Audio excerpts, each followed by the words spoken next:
us bedded in. It is my nerd world. Welcome to it, a Star Wars Plus show. I'm your host, Jon Justice, and I'm glad you are with another show this week. Brought to you by My Pillow. There's an amazing offer right now available if you use the promo code JUSTICE. You click on the square on the home page there and type in the promo code JUSTICE, and you're going to get a discount on everything available at MyPillow.com, whether it's the new MyPillow 2.0, the classic MyPillow, the Giza Dream bed sheets, the towel set. I sleep on the bed sheets. I put my head on my pillow. I use the towels, and probably my favorite item are my slippers. As a matter of fact, we actually have a listener feedback this week that can attest to how wonderful the My Slippers are. I'm wearing them right now. If you go to mypillow.com and use the promo code JUSTICE, huge discounts on all those items and more. Just head on over to mypillow.com. All right, let's get into the show this week and start off by talking about Episode 4 of Ahsoka, Fallen Jedi. I can't say enough good things about this series. I really can't. It's hitting all the notes for me every single episode, despite some of the small items that I've mentioned before in the previous episodes. This latest one, Episode 4, just blew me away. It has rekindled, as I've mentioned, my love of Star Wars, and it's hitting all the right Star Wars notes. It feels like classic Star Wars while being something wholly new. Each episode, in the way it continues to tell a singular story, still is self-contained in and of itself in a story. And this episode, setting us up for the second half of the season, might be one of my favorite ones yet. So I want to get into a few details of this and say up front, Sabine, and I've mentioned this before, a character that I really enjoyed on the animated series Rebels, the actress playing Sabine in Natasha Liu DiBordizzo, I think I'm saying her name right, is just doing a fantastic job playing this character. I saw in a recent interview where she said that she was not intentionally modeling her character directly off of the animated Sabine. She wanted to make it a bit of her own. Well, be that as it may, even with her doing that, she's capturing the essence of that character and putting it up on another level. She's my favorite aspect of the series so far, and I just find her completely compelling in every scene that she's in, and just watching her come into her own over a very short period of time. You know, we open up the episode, and a lot of people have been pointing out that the episode has a lot of similarities with with The Empire Strikes Back. And I think that's, kind of a theme that's running through the episodes of how they sort of lend themselves to other original trilogy movies. There's Force Awakens callbacks that people have mentioned in previous episodes. I don't think the episodes themselves were necessarily designed specifically to mirror other content that we've had in the past. I just think that Dave Filoni is doing a masterful job of grabbing the essence of the Star Wars that we knew from the past and bringing it into this new storytelling coming from a galaxy far, far away. I've said over and over again that I feel like Dave Filoni is the heir apparent to George Lucas, and we get this moment in the episode where they're working on the ship at the beginning, and there's a lot of different beats that really match, and even the cliffhanger ending to The Empire Strikes Back. But from the get-go, we're seeing the story play out in front of us as we continue to watch the villains, their star map, as they get ready to jump to another galaxy. You can tell that Ahsoka is very leery about what is taking place and the potential of what might have to happen. And that is the destruction of the map globe, and the fact that in order to, save the galaxy from the threat of Thrawn returning, they may have to destroy it. And her attempts to try to convince Sabine, or have Sabine convince her that she's willing to do what is necessary. Sabine has already shown a reluctance to follow the rules that Ahsoka has laid out before. I mean, that happened originally in the in the first few episodes, where she didn't bother to go and follow her direction as it relates to the map and the globe in the first place. And here you see Sabine clearly struggling with this idea, which is going to play out later on in the episode, that she doesn't want to destroy the map. Even though, if we can't go, then nobody can go, which means that Ezra may have to be left in that galaxy, that other galaxy far, far away. And it's a struggle that carries through to that fateful decision at the end of the episode, of which I thought that Sabine really had no other choice. And I'll talk about that more in just a moment. We get some good droid-on-droid fighting action. I thought it was awesome that Huyang could hold his own against those HK droids. I agree with some of the other commentary of, the guy's a master of lightsabers. Shouldn't he go and have his own? But be that as it may, a clever droid nonetheless in shutting down the ship's system to draw out Sabine and Ahsoka. The action is spot on, and seeing Sabine wearing her full Mandalorian armor was absolutely spectacular. The actress that plays Sabine, Natasha, is actually she's a black belt. So most of what you see on screen that she's doing in terms of the action scenes, I believe, are actually her in the suit performing that, which just adds to the credibility of the show. And that's certainly on display in the lightsaber sequences as well. You can tell that she has skill, and she's displaying it, not just what she was taught and learned for the show itself, but what she actually went and learned in real life. You have, again, Ahsoka trying to tell Sabine they have to make this fateful choice. And then something that I haven't seen a lot of people pick up on, but was certainly relevant later on in the episode, was as they were going to find Morgan Elsbeth, Baylan Skull, and Hadi Shin, Huyang tells them before they leave, stay together. You guys always worked better that way. And, of course, what happens? They don't end up staying together. You have Ahsoka taking on Morok. You have Sabine taking on Shin. And once Ahsoka goes and dispenses with Morok, which I'm of the opinion he is somehow born from the Night Sisters, given the fact that he kind of exploded with the dust. That's my assumption at this point in time. I don't know if we'll get a direct explanation to that, but I just assumed that Morok was a part of the dark magic of what Morgan Elsbeth had learned as being a former Night Sister. But in that moment, Sabine, tells Ahsoka, go get the map. I got this. And, going back to what Huyang said, he was absolutely right. Splitting them up was the worst thing that could have happened. That being said, everything happens for a reason, right? So who knows how things would have played out if they would have stuck together. The choreography with the lightsaber fights are still absolutely spectacular. The entire sequence between Sabine and Shin was just amazing. And the lightsaber duels are really, they're some of the best that we've seen. I really liked what J.J. Abrams did in the Rise of Skywalker. I thought that the lightsaber duels in that film were pretty spectacular. You go back to the original trilogy, and of course, A New Hope, it's really, really thin in terms of that duel between Obi-Wan Kenobi and Vader. They certainly get better in The Empire Strikes Back. But I think some of the best lightsaber duels that we've seen are in the prequel trilogy and going to The Rise of Skywalker. That being said, I think what Ahsoka's been delivering is right on par with some of the greatest lightsaber duels ever. And you're really sensing in the show the stakes and the tension.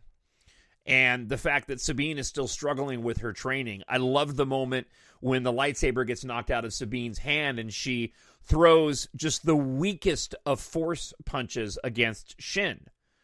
I don't know if a lot of people really picked up on this, but she did access the Force for a brief minute, and it's something that we'll talk about in a little bit here in the episode. This article from MSN and this concern over Ahsoka undermining the most important cornerstone of Star Wars canon. I disagree with this. This is what George Lucas laid out, that everybody has the ability and has the Force in them.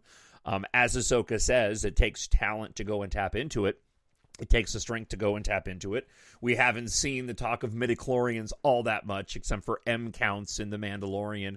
The most extensive conversations that we ever had about midichlorians goes back to the prequel trilogy. That being said, a midichlorian count within an individual can help determine, how strong the Force is with them, but it is in everybody. But in that moment that Sabine was fighting Shin, she actually gave her a bit of you saw her head kind of snap back just briefly, like the weakest of all weakest Force punches, to which, Shin just mocks her, you don't have any power.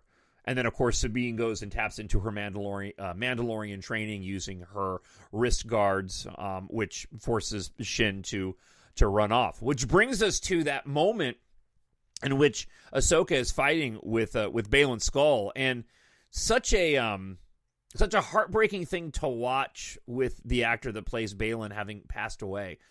He's nailing this role.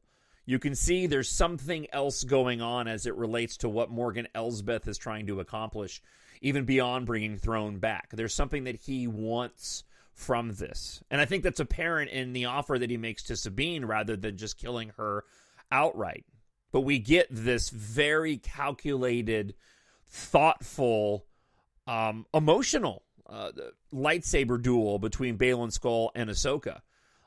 And it felt like in a moment Ahsoka was realizing she was kind of matched and needed to go and remove the map before it was too late, because she wasn't going to immediately be able to dispatch Baylan. We get the moment, and I'm going to get into this as well, a theory that my father gave me, and I thought about it more, and I actually think it's pretty solid.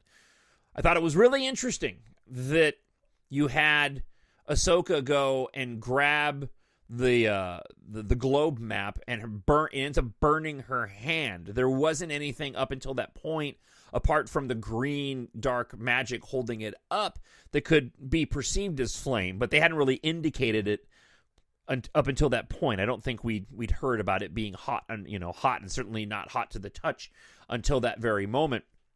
Now, it could have been a plot device simply to wound Ahsoka, to put her in a position where she gets knocked off of the cliff. Of course, she's emotionally compromised because Shin shows up and she thinks that Sabine has been taken down, and Shin's not going to offer up the fact that Sabine is still alive. More than happy to let Ahsoka believe that Sabine is dead in that moment, which of course ends up leading to Sabine arriving only to have Ahsoka knocked off the cliff, which puts Sabine in the position that she's in, threatening to go and destroy the globe.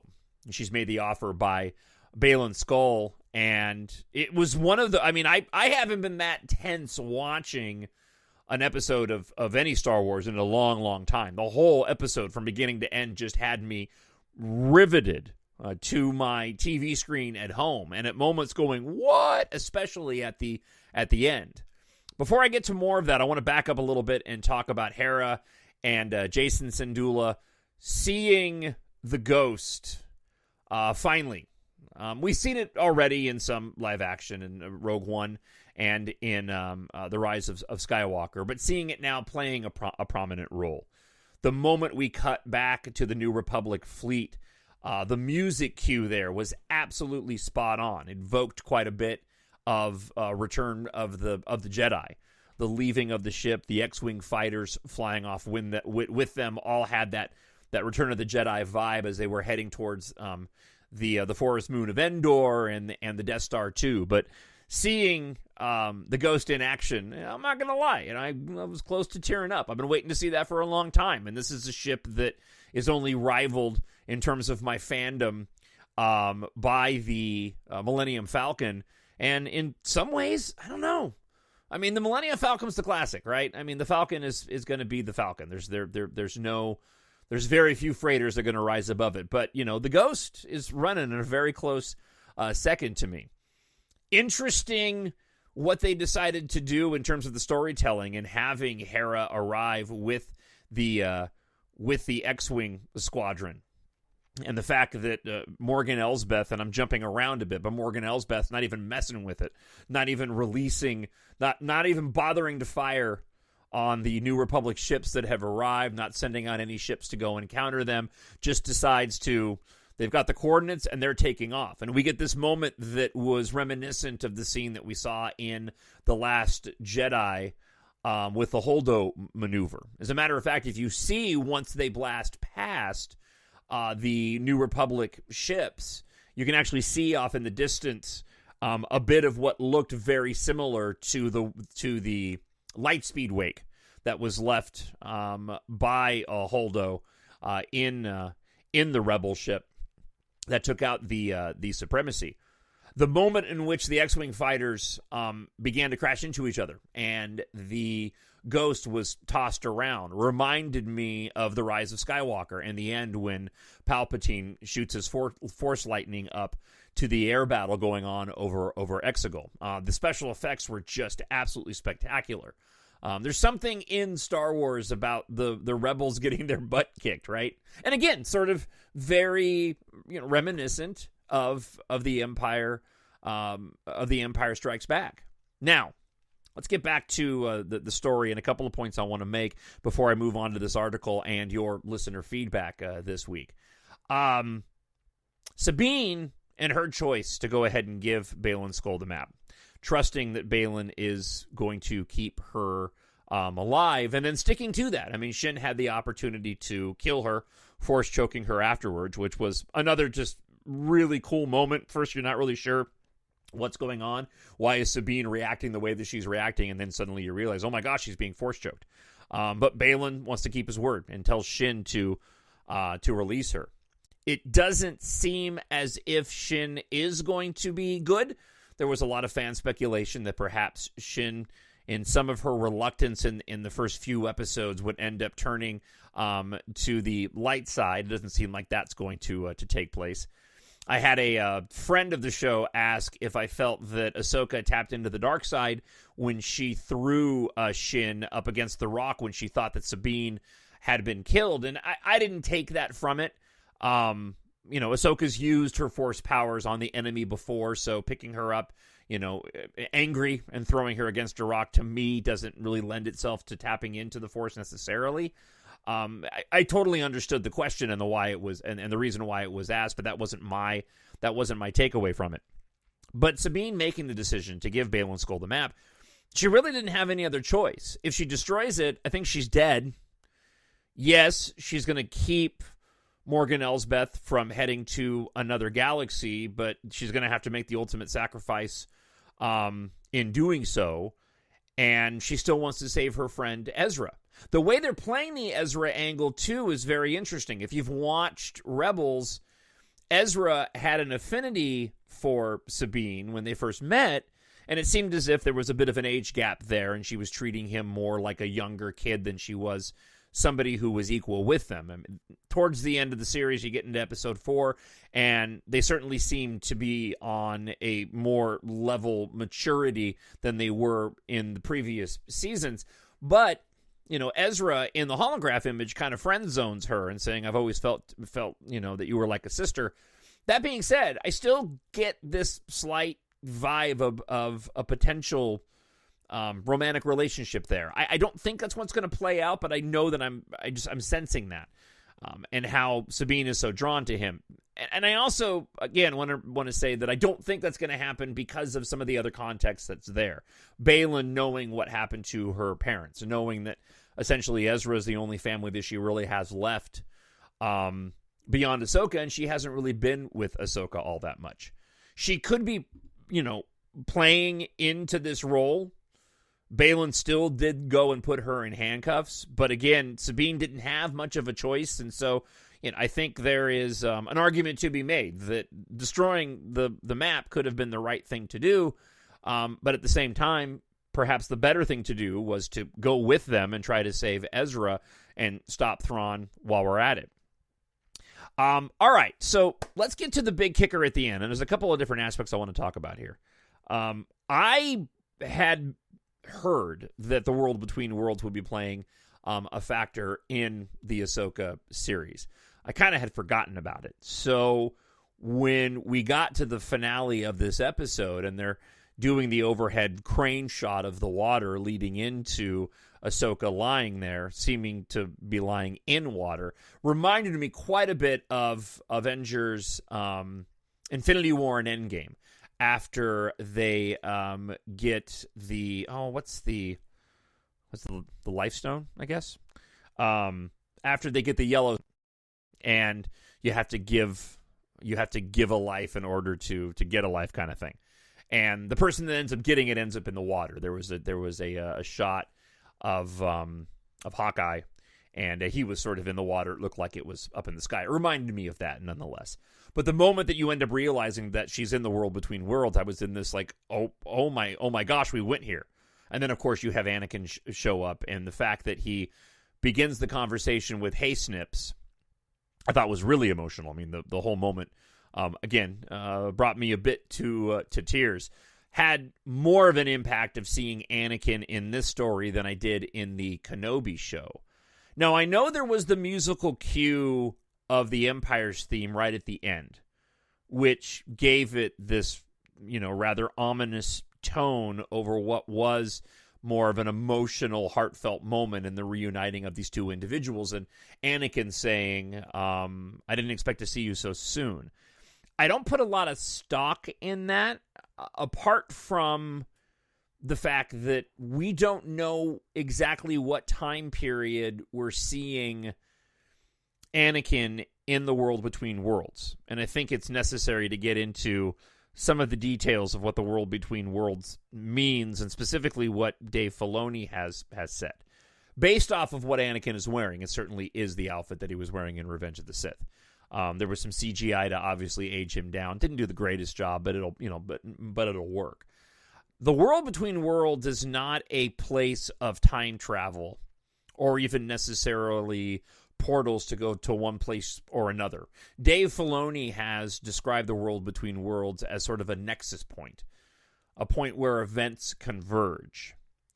But you can't go into another realm of the world between worlds or pull somebody out without having a drastic impact on that moment that you're touching.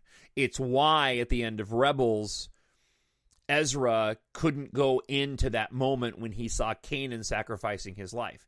To do that would have been at the expense of the rest of the rebels if he had pulled them in to save him.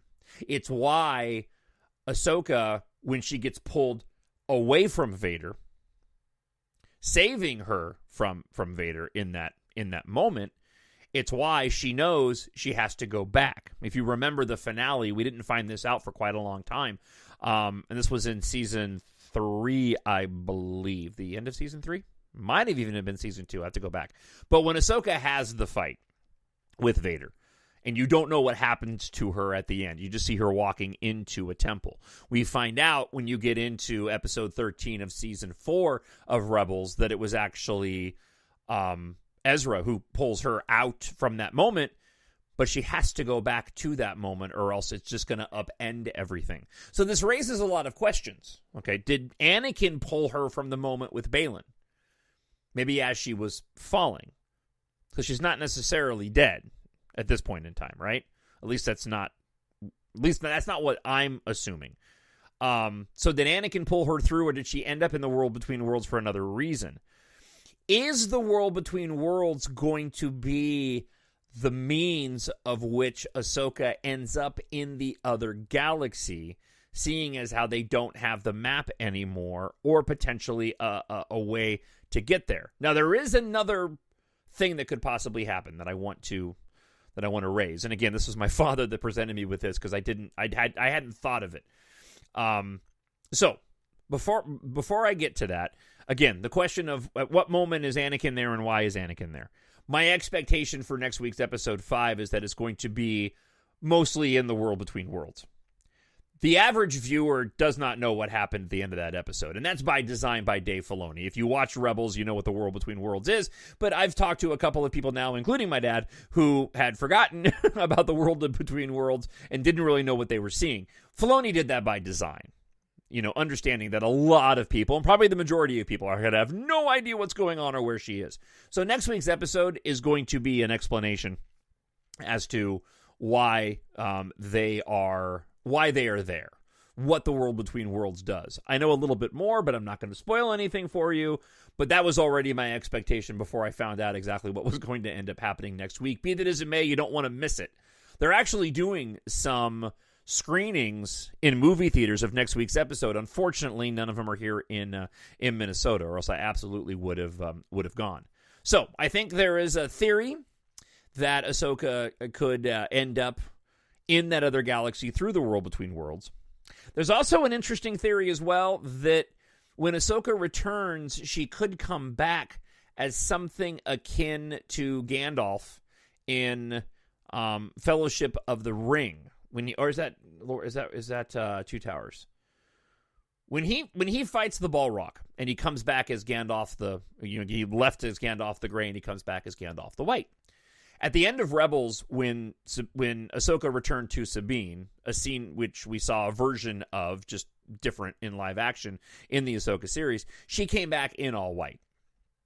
So there's some theories that, perhaps she has gone into another realm, left her, her humanly form for now, and when she returns, she'll be something more akin to Gandalf the White.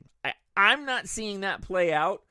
I think, again, she's either going to be able to get to the galaxy through the world between worlds, or she's going to use the map.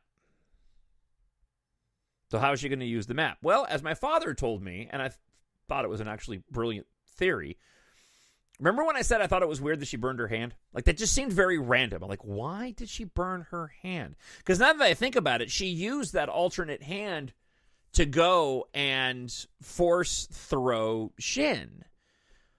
And she was hurt by her hand, but I don't think that's why Baylan got the upper hand. But my father mentioned, well, what if the location to that other galaxy was imprinted on her hand from the globe being as hot as it was?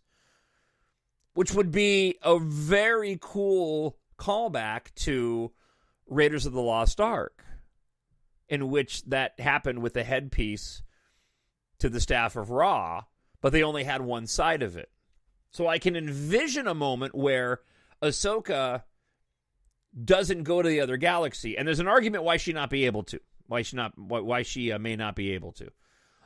But let's just say she comes back from the world between worlds, and she goes back through the portal right before the moment when Baylan goes and tosses her off. Well, I know you guess she couldn't do that because that would upend what happened in the first place. So let's just say, for the sake of argument, she returns from the world between worlds, but it's at a point after the events have happened, but she's still in the present galaxy, not the one that they went and flew to.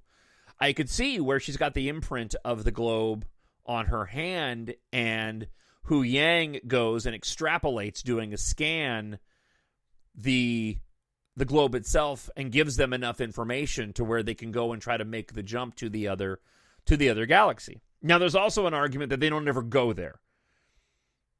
That when they bring everybody back, Sabine and Ezra come back with them. Now, they had to build the giant hyperspace ring in order to get there. I'm still convinced the hyperspace ring was built because they're going to bring back the Chimera, Thrawn's command ship, from the other galaxy, which is why they built that big ring. Meaning that perhaps a smaller vessel with the right coordinates that has light speed capability could go and make the trip there, in which case the burned impression on Ahsoka's hand could provide the necessary detail to get to that location. And the reason why I think that's actually a more viable option than using the world between worlds is, one, it keeps Hera in the mix, because I imagine Hera would have to be the one to pilot whatever ship they use if they are able to grab the map from Ahsoka's hand. But also, getting back into what the world between worlds means, Filoni said that you only can access that which you have a direct connection to. So when Ezra first went through the world between worlds, he was hearing voices of Obi-Wan and Yoda and Qui-Gon, but he didn't really recognize them. Like, he recognized Yoda, but didn't have any reference point. The scenes that he was seeing, the portals that he was seeing, were those moments that he had a direct connection to. So Ahsoka may not have a direct connection to whatever galaxy they've gone to. unless it happens to be Sabine, and that's how it works as well. But I do believe that a lot of this is going to get explained in the next episode. Again, I thought it was fantastic, and talking about it just makes me want to go and watch it again. So, let's go ahead and move on to our next item. This is not going to go the way you think. I just wanted to make a couple of comments on this article. I chopped it down for the sake of time as I banged my microphone stand. This is an article written in MSN, essentially an editorial. Ahsoka is undermining the most important cornerstone of Star Wars canon. The article says that the Force resides in all living things, explains Ahsoka to her unlikely apprentice Sabine Wren. If that's true, then and in the episode she says even you. And Sabine quips, if that's true, then why doesn't everyone use it? A valid question, especially given the saga's evolving ideas about Force sensitivity. Ahsoka is not the first Star Wars story to try and make sense of the Force, how it works, or how the Jedi and Sith are able to use it at all. The title character is using the same rhetoric that we've heard from Qui-Gon Jinn in the prequels, Obi-Wan Kenobi. Saying that the Force resides in every living thing is like saying that water is wet. But Ahsoka skirts tradition by suggesting that anyone can be taught to harness it, not only those with off-the-chart midichlorian readings. Of course, it does help to be a little Force-sensitive and disciplined, but Ahsoka posits that it's all just a matter of practice. Training and focus are what truly define someone's success, she explains. Star Wars is built on the backs of a chosen few. Yes, the Force resides in everyone and everything, but not everyone should be able to access it. I'll get back to that. Making it a matter of training and discipline isn't just confusing to audiences, it retroactively makes Force wielders obsolete. No, it doesn't. Again, it's all subjective, but I disagree. In the Chosen One narratives, of which Star Wars definitely is, there has to be a certain level of exclusivity. Someone has to be special. Do you not end up becoming special if you train yourself and are patient enough to go and access the Force? Now, they go on to say, but that in turn encourages a diversity of skill and characters that don't have that same talent. What would Star Wars be if Han Solo's expert piloting skills were chalked up to his aptitude with the Force? What if Din Djarin's unwavering resilience were a product of Jedi training, not his Mandalorian upbringing? Sabine is a compelling character enough as she is, and Ahsoka even acknowledges that fact, the article says. I don't need Sabine to be a Jedi, Ahsoka tells Hugh Wang. I need her to be herself. That's a fantastic sentiment, but it doesn't really make sense under these circumstances. And I completely disagree. I go back to the original trilogy, and especially A New Hope. And the Force at the time being equated to a lot of different religions, but specifically Christianity. And books that were written, right, with regard to that, based off of that whole concept. I mean, obviously George Lucas drew upon religious themes. It does still make somebody special if they're able to go and access it, but it's not easy. It is just a matter of practice. And listen, if Han Solo's expert piloting skills were chopped up to his aptitude to the Force, or Din Djarin's unwavering resilience were a product of Jedi training, not his Mandalorian upbringing, why can't it be both? And if you're able to tap into that Force that's within you, then doesn't that indeed make you special in being able to go and tap into that? It's not a matter of just having it and you have special powers. No, you have to work at it. The Han Solo argument doesn't really work because we've never seen anything leaning into Han Solo having the Force to be able to pilot the ship the way that he does. And as a matter of fact, in The Force Awakens, we see a bit of the concept that he's pushing back against in Rey. Rey had her own skills, her years in isolation, training with her stick, being a scavenger, having to rely on herself and be resilient.